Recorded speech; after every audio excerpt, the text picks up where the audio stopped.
안녕하십니까. JTV 저녁 뉴스입니다.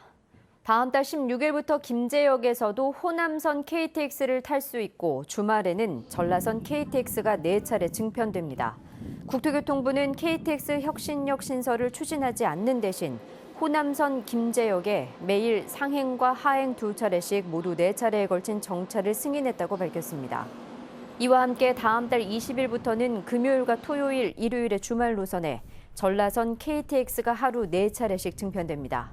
이번 증편으로 금, 토, 일요일에 남원과 전주, 익산에서 서울으로 가는 전라선 KTX 이용이 한결 수월해질 것으로 보입니다. 원자력안전위원회가 한빛 원전 주재어실에 CCTV를 설치한 후 원전 1호기를 재가동하기로 결정을 전라북도와 전라북도의회 한빛 원전대책위가 수용했습니다.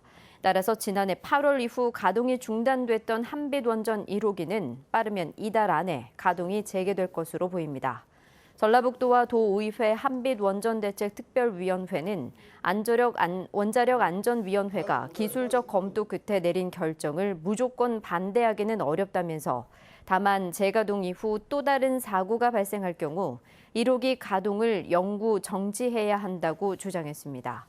또 원전 사고에 대한 신속한 전파 시스템을 마련하고 전라북도의 방제 인프라 구축을 위한 방제 예산을 충분히 지원해야 한다고 덧붙였습니다. 국민연금공단이 일본 전범 기업을 투자 대상에서 제외할지 여부를 검토합니다.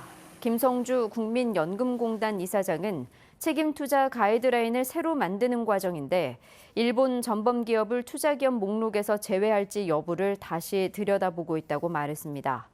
김광수 민주평화당 국회의원은 국민연금이 지난해 75개 전범기업에 1조 원 넘게 투자했다면서 국민연금의 전범기업 투자를 금지하는 법안을 발의하기도 했습니다.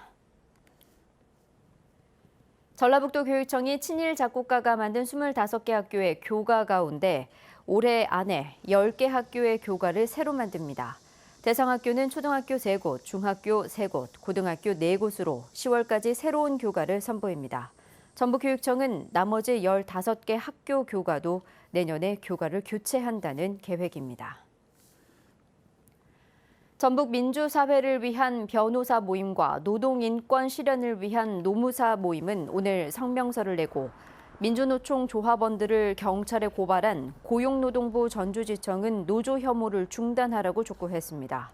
이들은 지난 3월 민주노총 조합원 30여 명이 KT 상용직 노동자들의 업무 환경 개선을 요구하며 벌인 단체 행동을 고용노동부가 불법으로 보고 최근 경찰에 고발한 일은 노조에 대한 왜곡된 인식을 드러낸 것이라고 비판했습니다.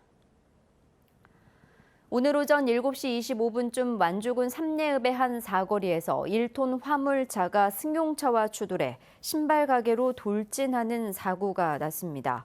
이 사고로 화물차 운전자 58살 김모 씨와 승용차에 타고 있던 4명 등 5명이 가벼운 부상을 입었고 상점 유리창이 깨지는 등 피해가 발생했습니다. 경찰은 승용차가 적색 전멸 신호에서 직진하다 화물차를 들이받은 것으로 보고 정확한 사고 경위를 조사하고 있습니다. 오늘 전북 전역은 폭염특보 속에 전주는 35.1도, 김제는 34.4도까지 기온이 오르면서 올해 가장 더웠습니다. 내일도 무더위가 이어지겠습니다. 한낮 기온은 32도에서 35도로 오늘과 비슷하겠습니다. 오후 한때 5에서 70mm의 소나기가 오겠고 시간당 20mm 이상으로 강하게 내리는 곳도 있겠습니다. 비는 밤부터 다시 내리기 시작해 모레 오후까지 최고 40mm가 오겠습니다. 금요일까지 비 소식이 이어지겠고 무더위와 열대야는 계속될 전망입니다. JTV 8시 뉴스 예고입니다. 전라북도와 시군이 터미널에 냉방기 설치비를 배정해 놓았지만 사업자가 설치를 미루면서 이용객들이 폭염에 큰 불편을 겪고 있습니다. 다음 달 16일부터 김제역에서도 호남선 KTX를 탈 수 있습니다. 또 주말에는 전라선 KTX가 증편됩니다.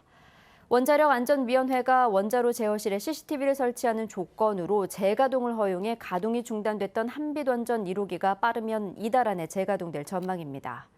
국민연금공단이 일본 투자기업 목록에서 전범기업을 제외할지를 검토하기로 했습니다. 자세한 소식은 JTV 8시 뉴스에서 전해드리겠습니다.